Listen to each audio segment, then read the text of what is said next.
So, guys, a few weeks ago, I took a road trip where I went to four different AEW shows, like one in Albany, one in New Jersey, one in Boston, and one in Hartford, Connecticut. And, I had a really, really awesome time, and I definitely want to do more of these road trip type of videos. So, I did a review of Blood and Guts, and I wasn't really happy with this. So, this is kind of like a redo, and just also showing you a bit of what I did in Boston.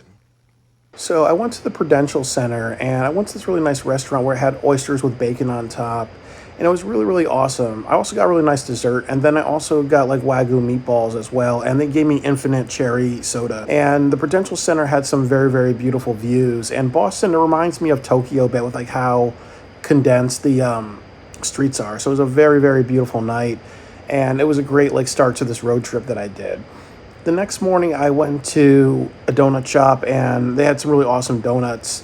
I had like this maple donut and this birthday cake donut, very, very good, and also a glazed one, so I really enjoyed that.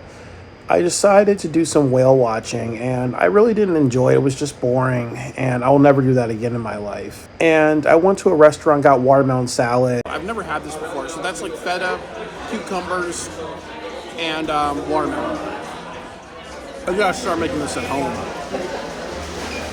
I want to talk a little bit about my experience leading up to the show. That first of all, I was trying to get floor seats through Ticketmaster, and what was happening on the app was that there was a lot of like reloading of the app and stuff like that. And then also they were doing something with the app. They were sending notifications saying you're putting in your information too quickly. So unfortunately, I could have gotten like better seats on the floor, but I wasn't able to because I had a lot of issues with the app. Forward to the Blood and Guts match that they're having. So, it's ultraviolet match. It's like a cage match with two rings, and the rule is that, once everybody participates in it, the two teams of five, it stops when somebody says, I quit, or this member is going to quit, and therefore my team quits, And then also they're having the Wembley Stadium event that's like less than 5 weeks away. So they really, really need to have some strong shows, and they really, really need to have some strong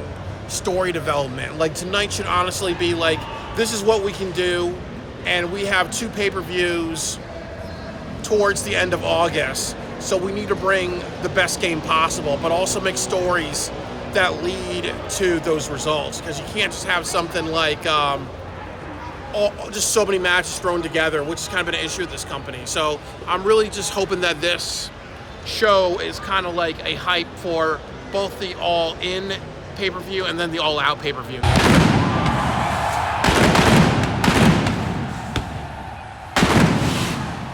So the first match was between Jungle Boy and Hook, and I really like this because they're doing this new thing where Jungle Boy is a heel, and it works best for him because, a lot of people know that he's kind of very privileged, so he gets whatever he wants. And then also him, like, I knew that he was going to win the FTW title, and that was a really great choice because obviously with Hook, when you see that's a lot with AEW is that they have champions and they really just don't do anything but defend their titles kind of rarely. So it's almost like you're just holding a belt for a long time with no defenses. And also this was a very, very hard-hitting match. And one thing that really hurt the show is that they really did not turn off the TV. They kept the TV monitors off until the Blood and Guts match. So that's one of the reasons why I give this a pretty low rating, but I do think that I appreciate the intensity of this match, and definitely Jungle Boy won, and that was the right thing because, you want to make him a strong heel, and it's almost like, what can you really do with Hook? He's holding on to a title and rarely defending it, and you have Jungle Boy that's almost like a jerk character defending it. And just a reminder that I've held on to that, I hold off on this review for a few weeks. So, you had Jungle Boy versus RVD, so hopefully they continue doing great matches with Jungle Boy, and hopefully they have a match with him at Wembley, because he does deserve this, and this is a really great direction for his character. Or even if they do a rematch with Hook at Wembley, that would be really, really strong. So, just keep building up that card and just seeing what your talent is doing. And, Jungle Boy's a way better heel. Like, he definitely knows how to work with that better. And then also him just being arrogant and being like, I get things because Tony Khan likes me because my father is Luke Perry. So, it works very, very well. So I'm very happy for Jungle Boy, and they need to keep going with this direction with him. And definitely in the future, I will add this, that they need to have a promo with him and Taz, and he needs to, like, slap Taz in the face or really just escalate it, and that could be like they can have a hardcore match at the end with him and him and Hook, and maybe you make that a barbed wire match, or like just have a great blow off, but definitely get Taz involved. That would be the right way to end this, but still keep the title on Jungle Boy. So Britt Baker's had a match after this, and definitely right now she's having a match with the Bunny tonight on AEW, and I really want to see Britt Baker win. There's no reason for the Bunny to win, even though it's kind of bad because the wrestler who is the Bunny, she did a great job in Impact Wrestling, but they're starting to have a lot of problems with like the women's division. Like there's really no storylines. There's no like Britt Baker saying like I have a chance to be at Wembley. Like what can I do? Like what does that mean to me? Whatever, But she does definitely deserve to be there, and I hope she's there tonight. But she does pop the crowd. She's the most famous AEW women's wrestler, especially if you consider when you consider the AEW ones, not WWE established. Now to get to the next match, it's MJF and Adam Cole versus two members of the Jericho Appreciation Society. So, one of them is Sammy Guevara, and in a couple of weeks after this, after Blood and Guts, the Jericho Appreciation Society fell apart, and I would love to see Sammy Guevara versus Chris Jericho. That should happen at Wembley, and I do think Chris Jericho should win, or they should do like a best 2 out of 3 match, or Jericho should win by cheating because, he can't always lose every single time, really. And also, they need to kind of put Sammy Guevara in the next level, but they need to kind of have him have a real feud with Chris Jericho and have that go somewhere. And the thing that happened in this match was that there was a dance-off between the two teams, and I didn't really like that. And I know like Jim Cornette would kind of not be into this type of stuff because you're taking like your champion MJF and putting him in a comedy role. And like I've talked about, like there's a reason why Alberto Del Rio defeated Alberto Del Rio defeated Santino Marella at the Royal Rumble when people thought Santino Marella was going to win, because you can't always have the comedy people standing strong. So, it also is bad when your champion is doing too much comedy, because what happens is that people are not going to take it seriously. Oh, well, my champion is a clown. Sometimes you can break the character. You can do something where The Rock is also a badass and somebody who can make you laugh your ass off. But I think that when you get to the point of being too cartoony and whatever, then it just it doesn't work. And with MJF, if I really want to break down his character,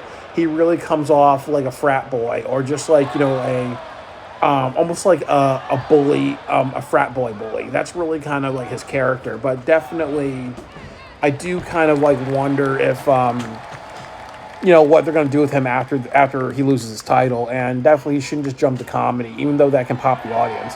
And then the next thing I would kind of say is that, obviously, as I've said before, that MJF betrayal storylines are a dime a dozen because he always betrays people. So I'm a little worried that if Adam Cole betrays him or MJF betrays him, it's going to be kind of predictable. It's just that Adam Cole may betray him first and stuff like that. So I do think that it's a little too predictable, but it's almost like the easiest thing to do is have MJF in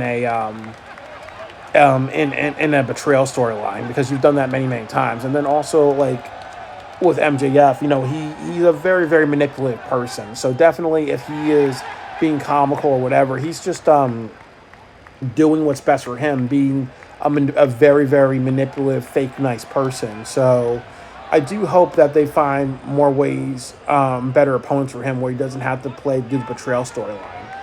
So, and that would be hard to find. He could easily do him versus Wardlow one more time. There could be him versus Kenny Omega, where it could be about like who's the better performer. There could be him versus CM Punk, interim AEW championship versus AEW championship. A lot of people want to see that. Or like I was suggesting, that I thought at Wembley they were going to do a triple threat between Darby Allin, and Adam Cole, and MJF. I think that would be kind of good. That way there's like 3 wrestlers that can tell a good story in a match and going there for different reasons. That would be the way to do it. Not just have him kind of betray people too many times, or not just have MJF say like, what, since people like comedy, I'm just going to jump into comedy. So I just think that he doesn't really challenge himself, and that's really unfortunate for MJF. He has so much potential, but he may be getting into the pattern of saying, well, since I'm the one with a very high standard, I should just do what's easiest for AEW is to pop the crowd through comedy and then do my betrayal storyline, because it seems like almost every person he feuds with, he either cheats or betrays them, and MJF betrayal storylines are a dime a dozen. And it's also very predictable that they won. So, it wasn't really a match and that was kind of like what I felt with the show. That was very, very predictable who was going to win. Like, obviously, Britt Baker is going to win. Obviously, Jungle Boy is going to win. Obviously, MJF and Adam Cole are going to win. Obviously, there's been problems with the Jericho Appreciation Society. So, this is going to lead to a disbanding. And then, obviously, in the Blood and Guts, the Elite are going to win for two reasons. That obviously they're the Elite, they have the power, and then obviously they're the baby faces, so sending the people home happy. So, it was very, very predictable.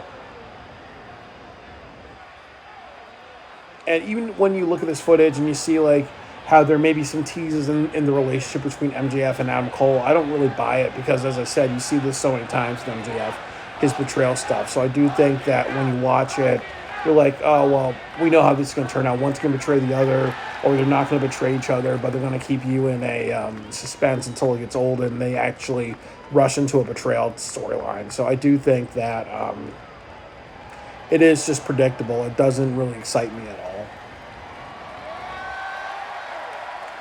And another thing that I like is that FTR went out of their way to be here tonight. Because another thing that I don't like about AEW, and I know WWE does this as well, that sometimes it makes sense for a wrestler just to show up and pop the crowd. And they could easily have them be on the monitors. And I know sometimes before a big match, you may not even want your wrestler to be at the arena because absence makes the hearts grow fonder, or sometimes oversaturation hurts the wrestler. But I do appreciate both of FTR members actually just being there, because it kind of just shows that the tag team titles is a very big deal.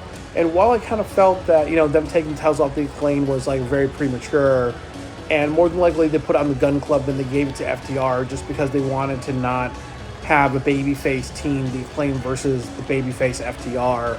I'm still happy that FTR are holding the titles. They have really great matches, and really with AEW, the direction always has been people like the Dave Meltzer types of matches. So even though I would appreciate the Acclaim holding for much longer, if FTR makes more money, that's just how business runs, so that's how it is. So the Blood and Guts match is the main event, and what I have to say is that there were a couple of issues with this match, that they did not have any monitors, and what that meant was that if you were in the audience, you could not see what was really going on the entire show, except the last part of the match, whatever the viewers were seeing on television, you saw on the monitors at the very end of the show. So a lot of people were very frustrated, and that was actually very, very disrespectful, because if we're paying and we're going to a special like Blood and Guts show or a special show, we got to be able to see everything. So it was kind of disrespectful. And as you may notice, that I don't have a lot of footage of the match because I was so very, very hooked into watching the action, either what I could see from my seat, and then also they turned on the monitors for the Blood and Guts match. So just imagine that, almost 75% of the show, you could not really see what was going on. So that was very, very disrespectful. And if they want to go to Wembley, they know that they can't pull that shit. And there were a lot of crazy spots, like Jon Moxley using glass, and also them using tables, and them climbing on top of the cage. I was a little upset that Wheeler Yuta got the pinfall, because they kind of almost do that with Wheeler Yuta. Wheeler Yuta is almost like the Butters of AEW, where he's just there to get all the losses. Just the same way with Sammy Guevara in the Jericho Appreciation Society. You need the fall guy, the person that's always going to lose, or the person that's always going to get the shitty spots, the spots that are going to hurt really bad. And I was also happy when they climbed the cage that you did not see anybody fall off, because sometimes the problem is if you do that too many times, or people expect it, so you have to subvert expectations. So you can't always just have somebody go through the cage or get thrown off, because if you do that waiting too many times, it doesn't become special. So I'm happy how they teased it, but they didn't go there. And then the last thing that I will say is that I really enjoyed this match. I enjoyed Kenny Omega talking to the audience and bid adieu. And After this, they had Rampage, and I didn't stay for that because I was very mad because because the Blood and Guts match was lackluster since you couldn't really see what was going on because of the cage match, and then also being frustrated with the majority of the show not having the monitors on, so you saw what was going on. If you have not the best sight of if you don't have the best view because of the cage match or it being far away or them fighting on the other side of the arena. So I was kind of like ready to go. But also the other big issue was that they had a over the ropes match at the very end of the show. So I felt that it wasn't. So I felt like it was kind of annoying. Yet two like half an hour matches with so many wrestlers, so it felt like oversaturation, and it also felt like Tony Khan was trying to put like everybody who could on the card by having over the ropes match. And then the other thing about that is that, with all that said, Darby Allin was like I think the first person to come out, so you kind of knew that he was going to win. And I got mad because I thought it was going to be for a spot for the heavyweight championship at Wembley, making Rampage feel like a big deal, but they didn't do that. It was actually for the TNT championship, and they need to stop having title over the rope matches for like secondary titles. That just makes it feel lackluster. For those reasons, I unfortunately wanted to see the Acclaim. Then I actually forgot they were on the card, and actually I didn't want to stay through all this. So because of a weak Rampage, that didn't want me that because of a weak Rampage, I didn't stay for the Acclaim. So it's unfortunate that I left early, and also just the bad vision. So the pros was the pros of the show. The Blood Guts match made it worth it. I saw the Hardy Boys after the show. They were walking to their cars. Great match pacing. I really liked the restaurant I went to after that show. I like the restaurant that I went to because I got a nice watermelon salad, and it was well worth the $140 ticket price. Even though the seat was shitty, and I got it because there were a bunch of Ticketmaster issues. I was actually going to get like a ringside seat, but Ticketmaster fucked up, really. But overall, I was happy that I went. It was well worth the $140. The things I didn't like about the show was that the big screen in the arena was off most of the show. Ticketmaster sucked with all the glitches, and if you wanted good seats, it wouldn't give it to you. The pyro was way too close to the floor. There were some people complaining about like how hot it was and just how close it was. And then also they had unnecessarily pyro, like Brian Cage is running out during the Rumble. You had like the flames go off and everything, so it was a little unnecessary. Having a Rumble for a secondary title is stupid. And it took 90 minutes for me to get a ride home, like because there's so many people coming out, and then they also had like it was like a bad area to get a car, so it wasn't.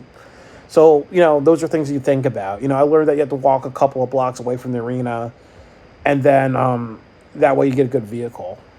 I always believe in leaving improvements. So make sure the big screen is on, especially in Wembley. You have to make sure everybody gets a good view. Fix the Ticketmaster glitches. As somebody's told me, that's more of a Ticketmaster issue, not AEW issue.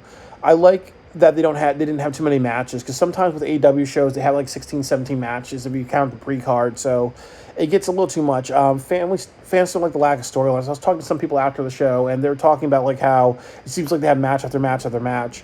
And then also another fan was saying that he didn't like how wrestlers are going up and down the card, because clearly you see like Darby Allin going for the heavyweight championship. Now he's going for the TNT title. So it does feel like a clusterfuck. There's really no established heavyweight division. So they need to start making sure every division has certain wrestlers in it for a while, instead of having going up and down the card. It feels the inconsistency is annoying.